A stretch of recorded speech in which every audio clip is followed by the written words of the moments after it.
ராஜராஜன் நேரம் இது ராஜராஜன் நேரம் ராஜராஜன் நேரம் நமக்கு ராஜயோக நேரம். கவிஞர் மேத்தா சாதாரணமானவர் அல்ல, சாமானியவர் அல்ல. நான் அழைக்கிறவர் ஒவ்வொருத்தரையும் இந்த சமூக அக்கறை நோக்கு இருக்கிறதா, சமுதாயம் சிந்தனை இருக்கிறதா, சமுதாய சிந்தனையும் சமுதாய நோக்கம் இல்லாத துளி கூட இல்லாதவர்களை நான் இங்கே மேடைக்கு அழைக்கவே மாட்டேன். எத்தனை லட்சத்தை எத்தனை கோடியை கொடுத்தாலும் நான் கூப்பிட மாட்டேன். எனக்கு இந்த இனம், என்னை மொழி, நாடு, சமூகம், தேசம், என் மக்கள், அவர்கள் மீது அக்கறை கொள்ளணும். அப்படி அக்கறை எத்தனையோ கவிஞர்களை நான் பார்த்திருக்கிறேன்.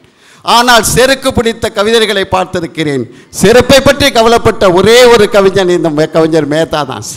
செருப்பை பற்றி கவலைப்பட்டவர் இந்த மேத்தா தான். அவர் சொன்னார், அந்த பின்னாடி அமர்கலமாக ஐயானுடைய பெரியவாளுடைய தாசன் இருக்கார், அவர் அந்த செருப்பு கவிதையை படிக்கணும். ஏன்னா நம்ம சங்கராச்சாரியாருடைய நண்பர் பின்னாடி இருக்கார். ஐயானுடைய செருப்பு கவிதையை படிக்கணும். என்னன்னு கேட்டிங்கன்னா, அந்த இன்னைக்கு நாட்டினுடைய நடப்புகளை பார்க்கும் பொழுது மீண்டும் செருப்பை ஆட்சிக்கு கொண்டு வந்துடலாமான்னு கேட்டிருப்பார். ராமன் செருப்பை வைத்தது ஆண்டான் இல்லையா, அதையே கொண்டு வந்துடலாமான்னு என்று இந்த எழுதினவன் இந்த கவிஞன். அவ்வளவு அற்புதமான கவிஞன்.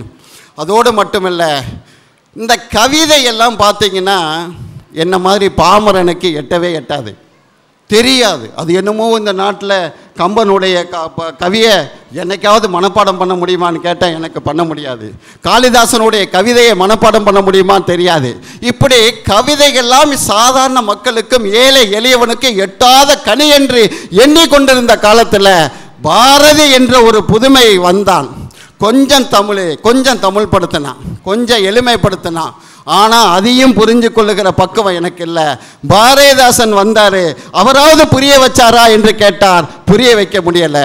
அதுக்கப்புறம் கவிஞர் மேத்தா என்கின்ற மாபெரும் ஒரு தமிழ் கவிஞன் வந்தான். கவிதையை மக்களிடம், பாமர மக்களிடம், ஒரு சாதாரணமாக ரோட்டில் கிடக்கிறவன் எல்லாம், எளிமையாக இருக்கிறவர்கள் எல்லாம், சாதாரணமாக ரோட்டில் இருக்கிற ஒவ்வொரு தமிழ் இனமும், சாதாரணமாக இன்னைக்கு தமிழர்கள் தமிழச்சிகளை காதலித்தான் என்று சொன்னால் இந்த மேத்தானுடைய கவிதை இல்லாமல் ஒருத்தரும் காதலிச்சிருக்க முடியாது.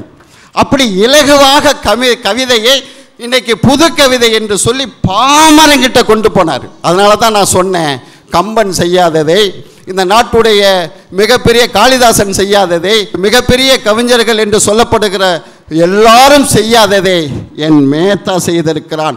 ஆக எல்லா கவிஞனை விட மேத்தா தான் இந்த நாட்டில் பெரிய கவிஞன் தானே. ஏன்னா கவிதை யாருக்கு? படித்தவர்களுக்கு, பட்டம் பெற்றவர்களுக்கு, பொறியாளர்களுக்கு, சாதித்தவர்களுக்கு, உலகமத்தில் எல்லா வித்தைகளையும் கற்றுக்கொண்டவர்களுக்குத்தான் நீங்கள்லாம் கவிதை எழுதியிருக்கீங்க.